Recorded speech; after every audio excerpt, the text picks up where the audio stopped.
Officer Ethan Blake's routine patrol through the quiet outskirts of Eastport took a harrowing turn when he stumbled upon an abandoned vehicle on a desolate industrial road. The gray sedan, its hazard lights blinking in the still night, sat awkwardly on the shoulder, one tire partially on the curb as though hastily parked. Ethan, a diligent and seasoned officer in his late 30s, slowed his patrol car, his instincts warning him of trouble. The dim glow of nearby warehouse lights cast long shadows, and the faint hum of distant machinery filled the air. The industrial area, known for petty crimes like vandalism and scrap theft, rarely saw much action, but something about the eeriness of the scene made Ethan uneasy. Stopping a few feet behind the sedan, he radioed the dispatch center. "Dispatch, this is Officer Blake. I've got an abandoned vehicle here on Route 8, near the old Eastport cannery. Silver sedan, hazard lights on, no visible driver. I'm checking it out. Requesting backup." The dispatcher's calm reply crackled through his radio, "Copy that, Officer Blake. Proceed with caution. Backup is en route." Gripping his flashlight, Ethan stepped out of his vehicle, his boots crunching against the gravel as he approached the car. The interior appeared empty, its dashboard lights blinking faintly, but his attention was drawn to the trunk, which was slightly ajar.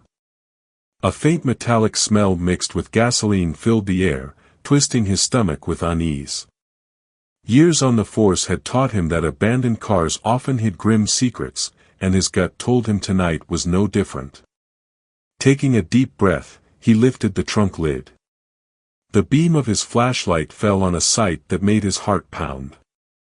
A young woman, no older than 20, lay curled inside, her wrists and ankles bound with duct tape. Her mouth was gagged, and dark bruises marred her pale face. Damp strands of chestnut hair clung to her forehead, and her shallow, uneven breaths were barely audible. Dropping to one knee, Ethan quickly removed the gag and radioed in with urgency. "Dispatch, I need EMS at my location immediately. Female victim found bound and unconscious in the trunk of a vehicle. She's alive but unresponsive." The dispatcher confirmed backup and paramedics were on their way as Ethan gently checked the woman's pulse. It was faint but steady. He folded his jacket and placed it under her head, speaking softly, "Ma'am, can you hear me? Help is on the way."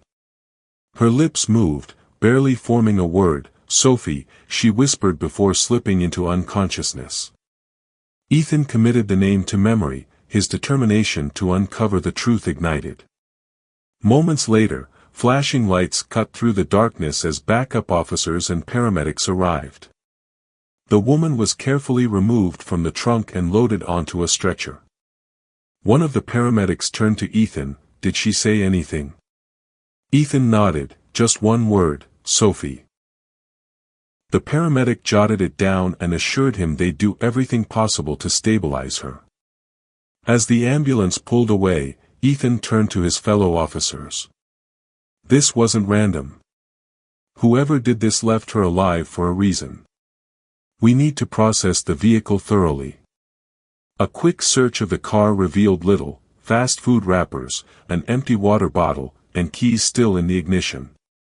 The license plate traced back to an out-of-state registration, raising questions about how the car ended up in Eastport. Under the passenger seat, Ethan found a phone with a cracked screen. Bagging it for evidence, he remarked, "Tech team might be able to pull something off this." The next morning, at County General Hospital, Ethan received an update.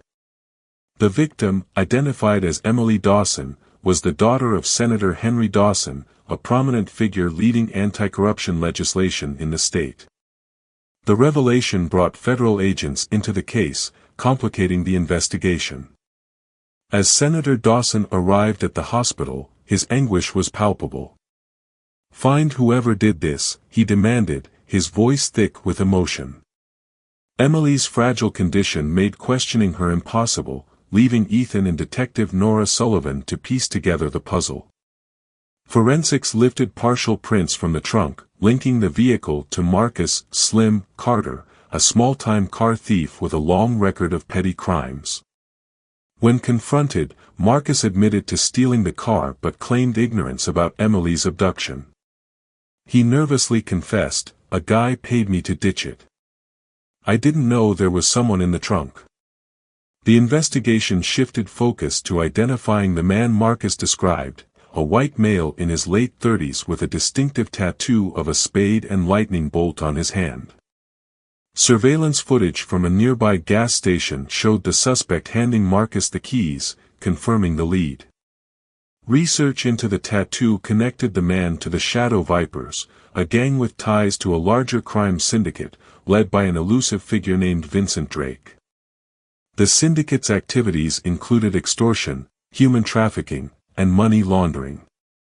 Senator Dawson's legislation threatened their operations, and Emily's abduction appeared to be a calculated act of leverage. As the investigation deepened, Ethan uncovered troubling evidence of a mole within law enforcement. Agent Frank Hayes, a federal liaison, was caught meeting with known gang associates.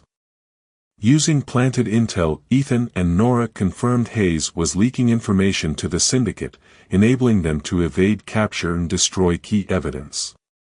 Hayes was arrested after a tense standoff, but his betrayal underscored the syndicate's reach. The case culminated in a raid on a remote warehouse tied to Vincent Drake. Armed with backup, Ethan and Nora led the operation, uncovering surveillance photos of Emily, blackmail notes aimed at Senator Dawson, and chilling evidence of the syndicate's activities. Though Drake's men put up fierce resistance, the team managed to apprehend him. His arrogance faltered as Ethan cuffed him, vowing, "This is over. You'll answer for everything." The operation dismantled the syndicate, freeing Emily and exposing a web of corruption. Emily's recovery was slow, but she reunited with her family, a poignant moment of hope amidst the darkness. As Ethan sat in the precinct reviewing case files, Nora reminded him, "We saved lives. That matters." Ethan nodded, resolved to continue fighting for justice, knowing there were still countless fires to extinguish. Following the dismantling of the Ashford Syndicate and Lucian Cross's arrest, Officer Nathan Carter found himself navigating the aftermath of a case that had shaken both his city and his resolve. The immediate media frenzy surrounding Clara Daniels' rescue had cast him as a local hero, though Nathan found little comfort in the attention. The scars of the case ran too deep, the late nights spent combing through evidence, the faces of those harmed by the syndicate, and the haunting image of Clara bound in that trunk weighed heavily on him. As reporters clamored for statements and the police department issued press releases highlighting the case's resolution, Nathan felt a growing sense of unease. For all the arrests and victories, he knew the fight was far from over. Criminal organizations like the Ashford Syndicate had deep roots, and cutting off one head didn't mean the others wouldn't regrow. Sitting at his desk, he reviewed the final reports, the weight of the case pressing down on him like an invisible force. Detective Grace Morales, his stalwart partner throughout the investigation, entered the room carrying 2 cups of coffee. She placed one on Nathan's desk, her expression a mix of satisfaction and exhaustion. "You look like you haven't slept in days," she remarked, sliding into the chair opposite him. Nathan chuckled dryly, rubbing the back of his neck. "Feels like it, too," he admitted. "It's not over, Grace. Lucian's locked up, but there are still loose ends, and you know it." Grace nodded, her sharp gaze locking onto Nathan's. "You're not wrong. Vince Carver may have spilled enough to take Lucian down, but he didn't give us everything. There are still people out there running pieces of this operation. We need to make sure they don't regroup." Their conversation turned to the evidence they'd gathered during the final raid on Lucian's estate. The files and ledgers they'd recovered provided a treasure trove of information about the syndicate's operations, money laundering schemes, illegal arms deals, and even political bribes. One name kept surfacing in the documents, Ellis Grayson, a high-profile real estate mogul known for his philanthropic facade but rumored to have ties to organized crime. Nathan tapped his pen against the table as he spoke. Grayson's name is all over these files. If he's funding or facilitating what's left of the syndicate, we need to take him down before they can rebuild. Grace frowned, flipping through one of the ledgers. Grayson's a slippery one. He's got a fleet of lawyers, and his public image is spotless. If we're going after him, we'll need airtight evidence, something that ties him directly to the syndicate's activities. The conversation was interrupted by Captain Miller, who stepped into the room with a grim expression. "Carter, Morales," he began, "I just got word from the DA's office. Lucian's legal team is already pushing back, claiming the evidence against him was obtained unlawfully. They're trying to suppress the files we recovered from his estate." Nathan clenched his fists, his frustration boiling over. "Unlawfully? We followed every protocol during that raid. They're just trying to stall." Miller nodded. "Of course they are, but they've got the resources to drag this out. We need to make sure every piece of evidence is rock solid. If they find even the smallest hole in our case, Lucian could walk." Grace exchanged a glance with Nathan, her determination mirroring his. "Then we double down," she said firmly. "We go back through the evidence, interview every witness, and make sure there's no room for doubt." Over the next few weeks, Nathan and Grace threw themselves into the grueling task of shoring up their case against Lucian and his associates. They re-interviewed Slim Reynolds, who remained in custody and reluctantly provided additional details about his role in the operation. Slim's testimony led them to a network of safe houses used by the syndicate, where they uncovered more incriminating evidence. Meanwhile, forensic analysts worked tirelessly to piece together the shredded documents and corrupted files retrieved from Lucian's mansion.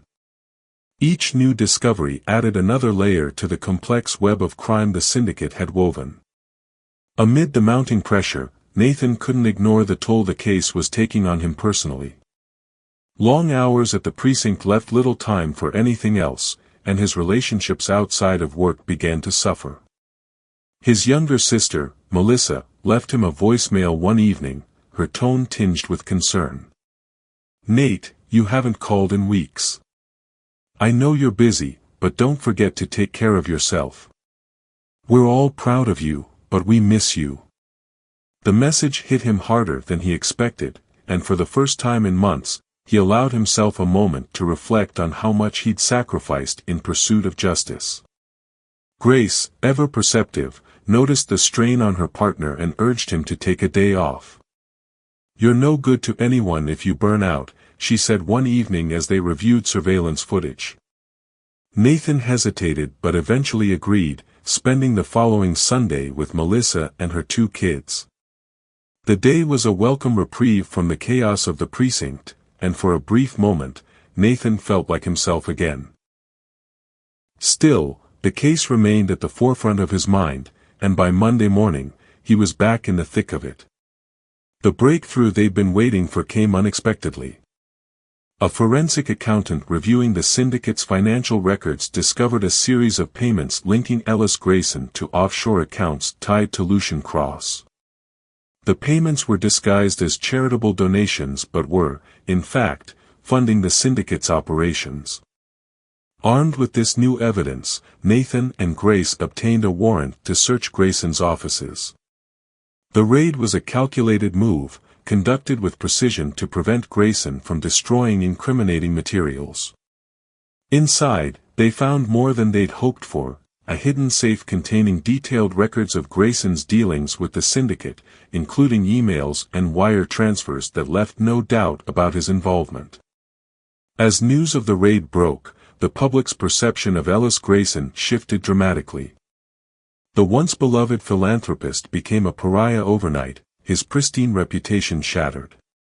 The DA's office moved swiftly to charge him with conspiracy, money laundering, and aiding and abetting a criminal organization.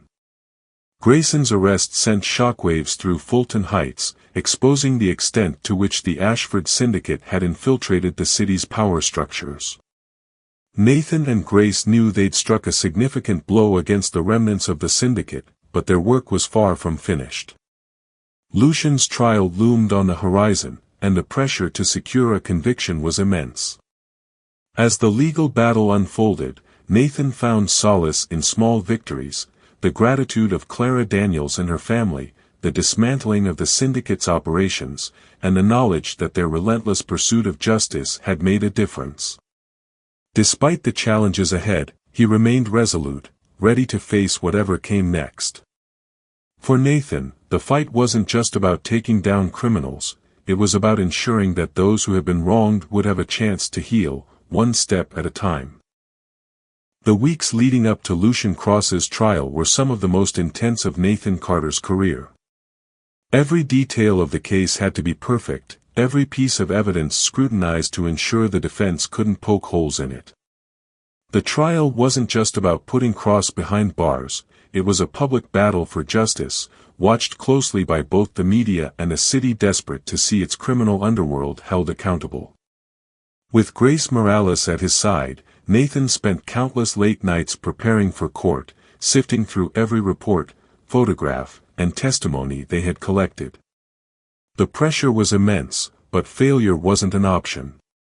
If Cross walked free, the syndicate could regroup, and all their efforts would have been for nothing. As the trial commenced, the courtroom was packed with reporters, lawyers, and concerned citizens. Congressman Daniels sat in the front row with his wife and Clara, who had visibly recovered but still bore the emotional scars of her ordeal. Her presence was a reminder of why this fight mattered so much. The prosecution wasted no time presenting its case, laying out the breadth of the syndicate's crimes, from money laundering to human trafficking. Key witnesses were called to testify, including Vince Carver, who had struck a deal in exchange for a reduced sentence. Vince's testimony was damning, detailing how Cross had orchestrated the syndicate's operations with ruthless efficiency. He recounted meetings in hidden locations, coded communications, and the orders to abduct Clara as leverage against her father. Nathan and Grace were also called to the stand, their testimonies painting a vivid picture of the investigation's harrowing twists and turns. Nathan described the night he found Clara in the trunk, his voice steady despite the weight of the memory. Grace detailed their pursuit of leads, the raid on Cross's mansion, and the evidence they uncovered. The defense tried to undermine them, questioning their methods and suggesting they had overstepped their bounds during the investigation. But Nathan and Grace held firm, their composure unshaken as they countered each accusation with facts. The trial reached a pivotal moment and the prosecution introduced the financial records linking Ellis Grayson to the syndicate. These records, combined with emails and wire transfers, left little doubt about Cross's involvement. Grayson's own testimony, given under pressure after striking a deal to avoid life in prison, was the final nail in the coffin. He admitted to working with Cross, explaining how he had used his wealth and influence to shield the syndicate from law enforcement. The courtroom was silent as Grayson described the chilling extent of the syndicate's reach, from bribing officials to intimidating witnesses. Despite the overwhelming evidence, Cross remained defiant. When given the opportunity to address the court, he smirked and delivered a speech that sent chills through the room. "You think locking me up will change anything?" he said, his voice calm and calculated. "The syndicate isn't just me. It's an idea, a network. Cut off one head, and another will grow. You may have won this battle, but the war is far from over." His words unsettled everyone in the room, but they only strengthened Nathan's resolve. Cross might have believed in his organization's invincibility, but Nathan was determined to prove him wrong. After weeks of testimony and arguments, the jury delivered its verdict, guilty on all counts. The room erupted in quiet murmurs as the judge sentenced Cross to life in prison without the possibility of parole. For Nathan, Grace, and everyone involved in the case, it was a hard-fought victory. Clara's family embraced each other, tears of relief streaming down their faces. The weight of the moment wasn't lost on Nathan as he watched them. This was why they fought so hard, so families like Clara's could heal and move forward. The trial's conclusion marked a turning point for Fulton Heights. With Cross and his closest associates behind bars, the Ashford Syndicate's grip on the city was finally broken. Yet the fight wasn't over. Nathan and Grace knew there were still remnants of the syndicate operating in the shadows, and they were determined to root them out. Over the following months, they worked closely with federal agents to track down the organization's remaining members. Raids on safe houses and businesses tied to the syndicate became routine, each one chipping away at its infrastructure. As the city began to recover from the syndicate's influence, Nathan found himself reflecting on the journey that had brought him here. The case had tested him in ways he'd never imagined, pushing him to his physical and emotional limits. It had also strengthened his partnership with Grace, whose unwavering determination had been a source of inspiration throughout the investigation. They had faced danger together, uncovered corruption, and brought down one of the most powerful criminal organizations in the city's history. Despite the challenges, there were moments of hope that kept Nathan going. One evening, as he walked home from the precinct, he passed a community center where children were playing basketball. The sound of their laughter filled the air, a stark contrast to the fear that had gripped the city during the syndicate's reign. Nathan paused, watching them for a moment. It was a small reminder of what they had accomplished, not just bringing criminals to justice, but creating a safer future for the next generation. Back at the precinct, Nathan and Grace continued their work, sifting through leads and following up on new cases. Though the syndicate's dismantling had been a major victory, their work as officers was never done. Grace often joked that the precinct was like a hydra. Every time they solved one problem, two more would take its place. But Nathan didn't mind. He had come to accept that justice was a never-ending pursuit, one that required constant vigilance and unwavering commitment. One day, Nathan received a letter from Clara Daniels. Inside was a handwritten note thanking him for everything he had done to save her life. "Because of you," she wrote, "I have a second chance. I'll never forget what you did for me." The letter included a photo of Clara with her parents, all of them smiling, a stark contrast to the fear and pain they had endured. Nathan placed the letter in his desk drawer, a quiet reminder of why he had chosen this path. As the months passed, Nathan found himself rebuilding parts of his own life that he had neglected during the investigation. He spent more time with his family, repaired strained friendships, and even took a long overdue vacation. Yet he remained as committed as ever to his work, knowing there were still battles to be fought and lives to be saved. The scars of the case might never fully heal, but they had shaped him into a stronger, more determined officer. For Nathan, the fight against crime wasn't just a job, it was a calling. And as long as there were people like Clara who needed help, he would be there, ready to answer that call. Nathan Carter stood on the rooftop of the Fulton Heights precinct one quiet evening, watching the city lights shimmer against the darkening sky. The weight of his recent work still clung to him, though it felt lighter now, buoyed by the victories he and Grace Morales had fought so hard to secure. The Ashford Syndicate had been dismantled, its leaders behind bars, and the city had begun to breathe easier. But Nathan knew the scars left by the syndicate's grip wouldn't fade overnight. The lives affected by their crimes, the families torn apart, the communities left to rebuild, remained at the forefront of his mind. He had come to understand that true justice wasn't always about the arrests or the trials, it was about the change that came afterward, the ripples of hope and resilience that spread when people saw that darkness could be fought and defeated. The precinct had settled into a sense of cautious normalcy in the months following the trial, though Nathan and Grace were busier than ever. New cases came in daily, and while none had the sprawling complexity of the syndicate's operation, each one carried its own weight. Grace often teased him about his relentless drive, warning him that he'd burn himself out if he didn't take time to enjoy life. "You don't have to save the whole city in one night, you know," she'd quipped one afternoon as they tackled yet another stack of reports.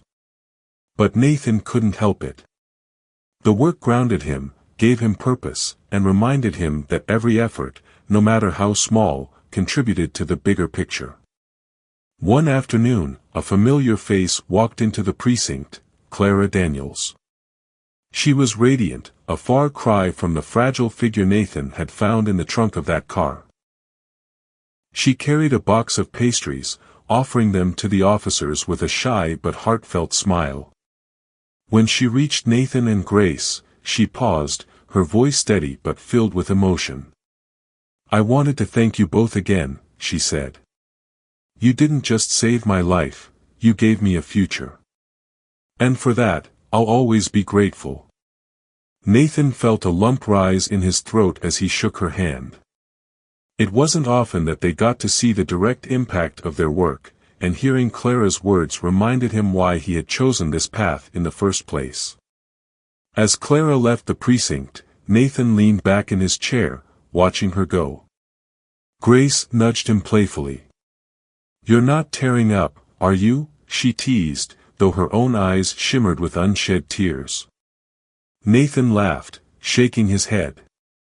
"Maybe a little," he admitted. But in that moment, he felt a sense of peace that had eluded him for months. They couldn't save everyone, and the fight against crime would never truly end, but they had made a difference. And that, Nathan realized, was enough. The story of Officer Nathan Carter and his relentless pursuit of justice resonates deeply with the challenges we face in everyday life, even if our struggles don't involve criminal syndicates or high-stakes investigations.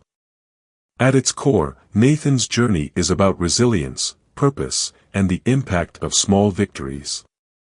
In my life, there are often times when the weight of responsibilities, whether professional, personal, or emotional, feels overwhelming, much like Nathan's burden of dismantling the Ashford Syndicate. But his story teaches me that even in the face of seemingly insurmountable odds, every step forward matters. Nathan didn't take down the syndicate in one fell swoop, it was the culmination of countless small actions, each one building toward a larger victory. That's a powerful reminder for me to focus on progress over perfection, tackling challenges one at a time instead of being paralyzed by their scope. Nathan's ability to rely on his partnership with Grace Morales also highlights the importance of collaboration and trust. In my life, I often try to shoulder burdens alone, believing it's my sole responsibility to fix everything.